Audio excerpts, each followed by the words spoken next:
Assalamualaikum warahmatullahi wabarakatuh. Hai Sobat IPA, perkenalkan nama saya Zahratul Munawaroh dengan nomor NIM 207-20118 dari kelas Tadris Ilmu Pengetahuan Alam D Institut Agama Islam Negeri Ponorogo. Pada kesempatan kali ini kita akan melaksanakan praktikum mengenai larutan elektrolit dan non-elektrolit. Adapun tujuan dari praktikum ini yang pertama yaitu mengidentifikasikan sifat-sifat larutan elektrolit dan non-elektrolit, dan yang kedua mengelompokkan beberapa larutan yang akan kita uji ke dalam sifat larutan elektrolit dan non-elektrolit.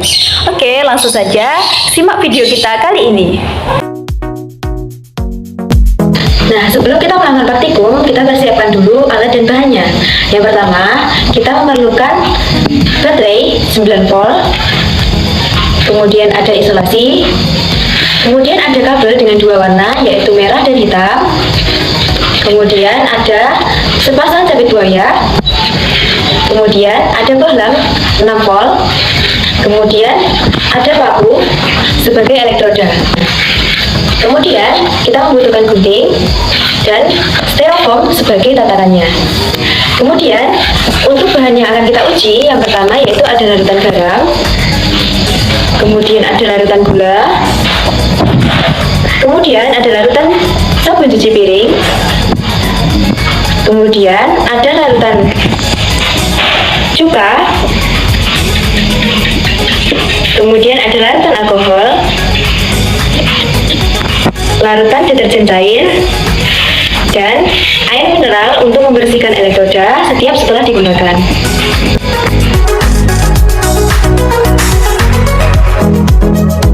Tahap pertama yang akan kita lakukan yaitu kita mempersiapkan alat pengujinya. Yang pertama, kita akan menghubungkan kabel yang berwarna merah dengan kutub positif dari baterai.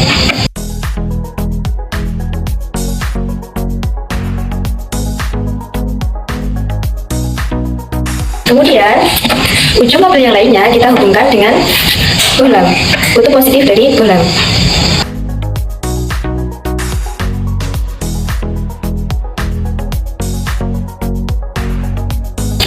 Untuk kabel merah yang satunya, kita hubungkan dengan kutub negatif dari bohlam.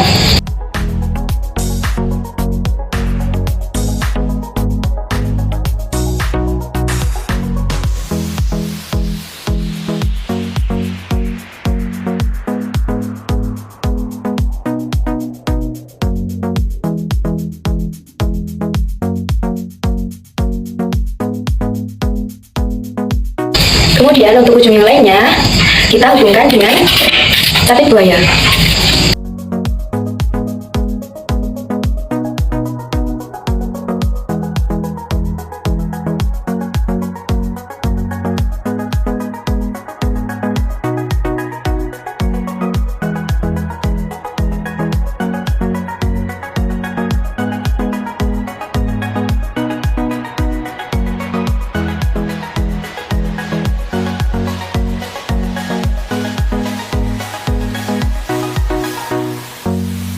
Nah, untuk kabel yang berwarna hitam, kita sambungkan dengan kutub negatif dari baterai.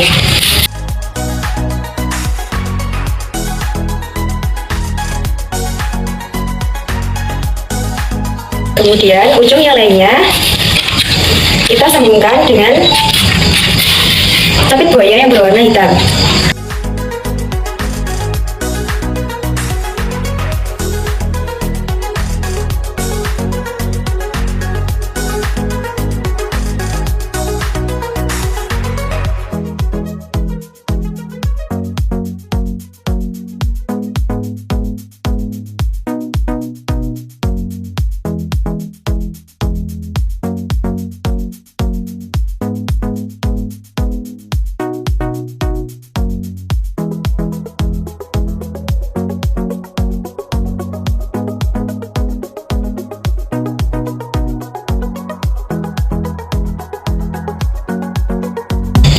Nah, kemudian ujung dari masing-masing capit buaya kita hubungkan dengan elektroda.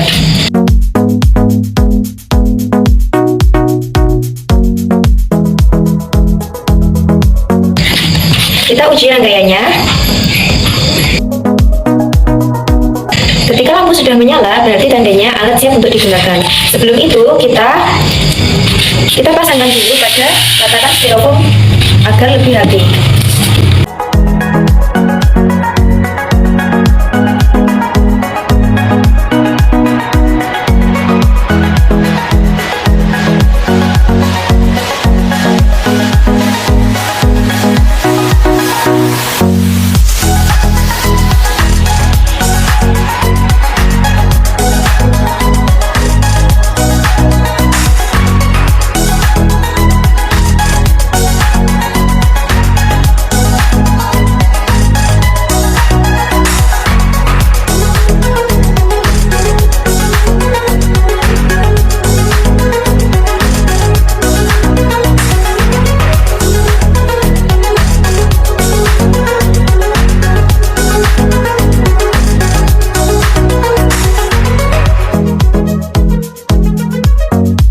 Nah, dengan diletakkan pada tatakan seperti ini, maka alat uji akan terlihat lebih rapi, lebih mudah digunakan, serta lebih aman untuk disimpan karena tidak takut kabelnya kusut.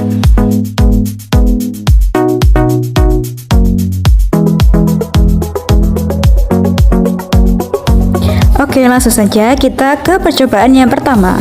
Larutan pertama yang akan kita uji adalah larutan garam. Caranya, yang pertama kita masukkan kedua buah elektroda ke dalam larutan garam. Kemudian kita amati apa yang terjadi.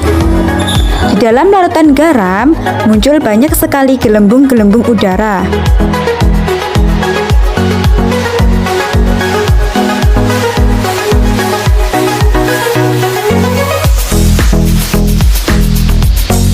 Selain itu, lampu juga menyala dengan terang.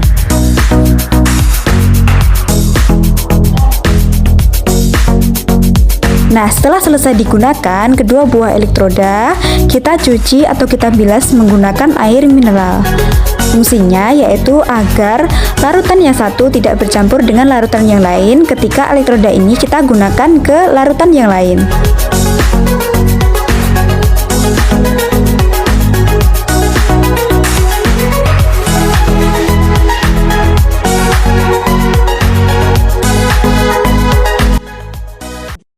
Larutan kedua yang kita gunakan yaitu larutan gula. Kita masukkan kedua buah elektroda ke dalam larutan gula. Kemudian kita amati. Di dalam larutan gula tidak muncul gelembung udara.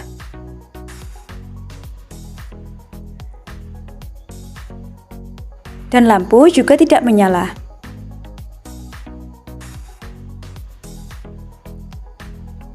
Langsung kita bersihkan kedua buah elektroda dengan air mineral.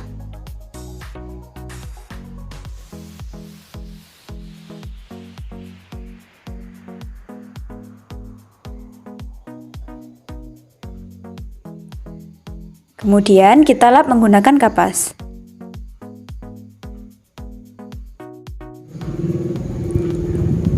Larutan ketiga yang kita gunakan yaitu larutan sabun cuci piring.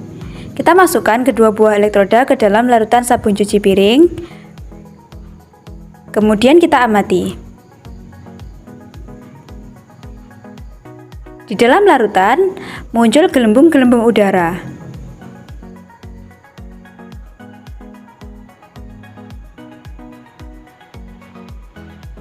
Tapi lampunya tidak dapat menyala.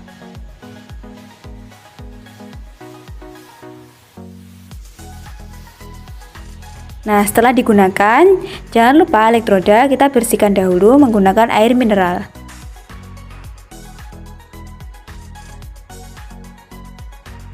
Dan kita lap menggunakan kapas.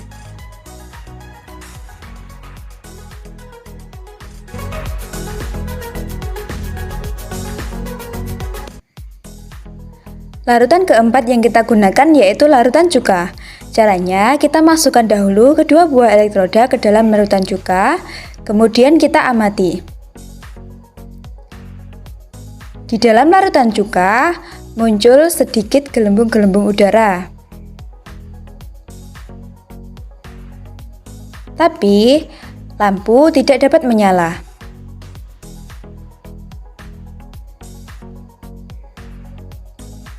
Jangan lupa kita bersihkan dahulu dengan air mineral kedua buah elektrodanya sebelum digunakan ke larutan yang lain. Kemudian kita lap.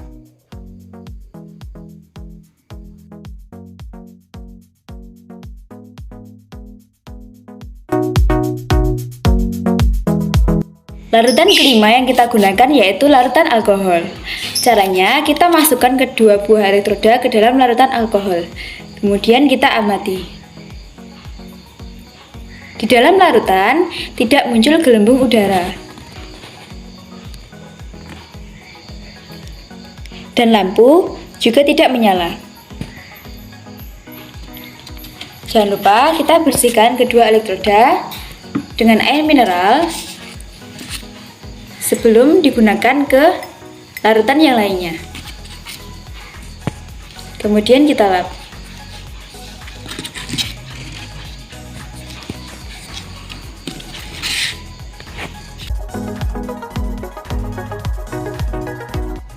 Larutan keenam yang kita gunakan yaitu larutan deterjen cair. Caranya, kita masukkan kedua buah elektroda ke dalam larutan deterjen cair, kemudian kita amati. Di dalam larutan deterjen cair muncul sedikit gelembung-gelembung udara dan lampu tidak dapat menyala. Jangan lupa setelah digunakan kita bersihkan dahulu kedua buah elektroda ke dalam air mineral dan kita lap menggunakan kapas.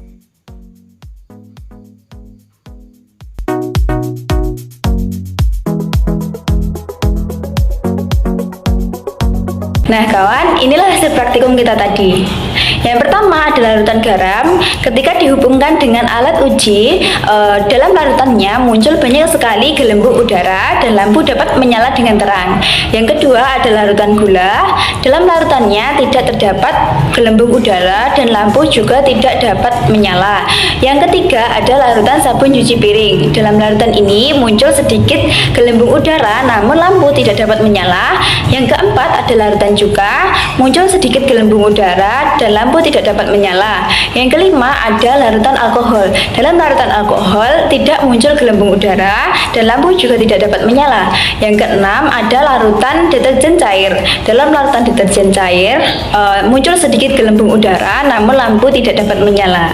Nah, sedari tadi kita membahas mengenai larutan elektrolit dan non-elektrolit. Sebenarnya apa sih larutan elektrolit dan non-elektrolit? Nah, langsung saja kita ke pembahasan. Yang pertama adalah larutan elektrolit. Larutan elektrolit adalah larutan yang dapat menghantarkan arus listrik. Larutan ini dapat menghantarkan arus listrik karena di dalamnya terdapat zat-zat elektrolit larut yang dapat terionisasi atau terurai menjadi ion-ion bermuatan yang dapat bergerak dengan bebas. Nah, ionisasi yang terjadi dalam larutan elektrolit ini ditandai dengan munculnya gelembung-gelembung udara. Nah, larutan elektrolit sendiri ada dua macam. Yang pertama yaitu larutan elektrolit kuat dan yang kedua adalah larutan elektrolit lemah. Larutan elektrolit kuat, zat elektrolit yang terlarut dapat terionisasi secara sempurna sehingga gelembung-gelembung udara yang muncul dalam larutan juga dalam jumlah yang banyak. Yang kedua ada larutan elektrolit lemah. Dalam larutan elektrolit lemah, zat-zat elektrolit yang terlarut hanya terionisasi sebagian, sehingga gelembung udara yang muncul juga hanya sedikit. Nah, larutan elektrolit kuat ini dapat menghantarkan arus listrik dengan baik, sehingga lampu dapat menyala dengan terang. Sedangkan larutan elektrolit lemah dapat menghantarkan arus listrik, namun tidak sebaik larutan elektrolit kuat, sehingga lampu hanya menyala redup atau bahkan tidak dapat menyala. Nah, yang selanjutnya ada larutan non-elektrolit. Larutan non-elektrolit adalah larutan yang tidak dapat menghantarkan arus listrik. Larutan ini tidak dapat menghantarkan arus listrik karena zat yang terlarut dalam larutannya tidak dapat menghasilkan ion-ion atau tidak dapat terionisasi dan tetap dalam bentuk molekul yang tidak bermuatan listrik. Nah, karena tidak ada ionisasi, maka dalam larutannya tidak muncul gelembung-gelembung udara. Begitu juga karena tidak ada ionisasi, maka tidak dapat menghantarkan arus listrik dan lampu tidak dapat menyala. Nah, inilah yang terjadi ketika larutan elektrolit dan non-elektrolit dihubungkan dengan alat uji elektrolit. Ketika larutan non-elektrolit, maka tidak muncul gelembung udara dan lampu tidak dapat menyala. Ketika larutan elektrolit lemah, itu ada dua kemungkinan. Yang pertama, muncul gelembung udara dalam jumlah yang sedikit dan lampu menyala redup, atau muncul sedikit gelembung udara dan lampu tidak dapat menyala. Selanjutnya ada elektrolit kuat, yaitu muncul banyak gelembung dan lampu dapat menyala dengan terang. Nah, berdasarkan sifat-sifat yang ada pada uraian tersebut, kita dapat mengidentifikasikan larutan-larutan yang kita uji ke dalam larutan elektrolit dan non-elektrolit berdasarkan sifat-sifat yang muncul pada uji elektrolit. Nah, yang pertama ada larutan garam. Di dalam larutan garam tadi muncul banyak sekali gelembung udara dan lampu dapat menyala dengan terang, sehingga larutan garam ini disebut dengan larutan elektrolit kuat. Yang kedua ada larutan gula. Dalam larutan gula tidak muncul gelembung udara dan lampu juga tidak dapat menyala, sehingga larutan gula termasuk larutan non-elektrolit. Yang ketiga ada larutan sabun cuci piring. Dalam larutan sabun cuci piring hanya muncul sedikit gelembung udara dan lampu tidak dapat menyala, sehingga karena tetap muncul gelembung udara dalam jumlah sedikit namun lampunya tidak menyala, maka larutan ini disebut dengan larutan elektrolit lemah. Yang keempat ada larutan cuka. Dalam larutan cuka muncul sedikit gelembung dan lampu tidak dapat menyala, sehingga larutan cuka dapat digolongkan ke dalam larutan elektrolit lemah. Yang selanjutnya yaitu ada larutan alkohol. Dalam larutan alkohol tidak muncul gelembung udara dan lampu juga tidak menyala, sehingga larutan ini termasuk ke dalam larutan non-elektrolit. Yang keenam ada larutan deterjen cair. Dalam larutan ini muncul sedikit gelembung udara namun lampu tidak dapat menyala, sehingga larutan ini termasuk ke dalam larutan elektrolit lemah. Nah, itulah tadi praktikum hasil dan pembahasannya. Dari praktikum ini kita dapat mengambil kesimpulan bahwasanya larutan elektrolit dan non-elektrolit memiliki sifat-sifat. Adapun larutan elektrolit sendiri dibagi menjadi dua, yaitu larutan elektrolit kuat dan larutan elektrolit lemah. Larutan elektrolit kuat sifatnya adalah: yang pertama, dapat menghantarkan arus listrik. Yang kedua, zat elektrolit yang terlarut dapat terionisasi secara sempurna. Yang ketiga, ketika dihubungkan dengan arus listrik, maka akan muncul banyak gelembung udara pada larutan. Yang keempat, lampu dapat menyala dengan terang. Kemudian, untuk sifat dari larutan elektrolit lemah adalah: yang pertama, dapat menghantarkan arus listrik. Yang kedua, zat elektrolit yang terlarut hanya terionisasi sebagian. Yang ketiga, ketika dihubungkan dengan arus listrik, maka dalam larutan muncul sedikit gelembung udara. Yang keempat, lampu menyala redup atau tidak dapat menyala. Adapun sifat dari larutan non-elektrolit adalah: yang pertama, tidak dapat menghantarkan arus listrik. Yang kedua, tidak terionisasi. Yang ketiga, ketika dihubungkan dengan arus listrik, maka tidak muncul gelembung udara. Yang keempat, lampu tidak menyala. Nah, berdasarkan sifat-sifat tersebut, kita dapat mengelompokkan beberapa larutan yang kita uji pada praktikum kali ini menjadi kelompok larutan elektrolit kuat, larutan elektrolit lemah, dan larutan non-elektrolit. Adapun yang termasuk dalam larutan elektrolit kuat adalah larutan garam. Dan yang termasuk ke dalam larutan elektrolit lemah adalah: yang pertama, larutan sabun cuci piring. Yang kedua, larutan cuka. Dan yang ketiga adalah larutan deterjen cair. Adapun yang termasuk ke dalam larutan non-elektrolit adalah: yang pertama, larutan gula. Dan yang kedua adalah larutan alkohol. Nah, itulah tadi rangkaian praktikum kita pada kesempatan kali ini. Ingat, jarib wala takun arifan. Cobalah dan perhatikanlah, niscaya kamu akan menjadi orang yang tahu. Semoga bermanfaat. Mohon maaf atas segala kekurangan. Terima kasih atas perhatiannya. Sekian, wassalamualaikum warahmatullahi wabarakatuh.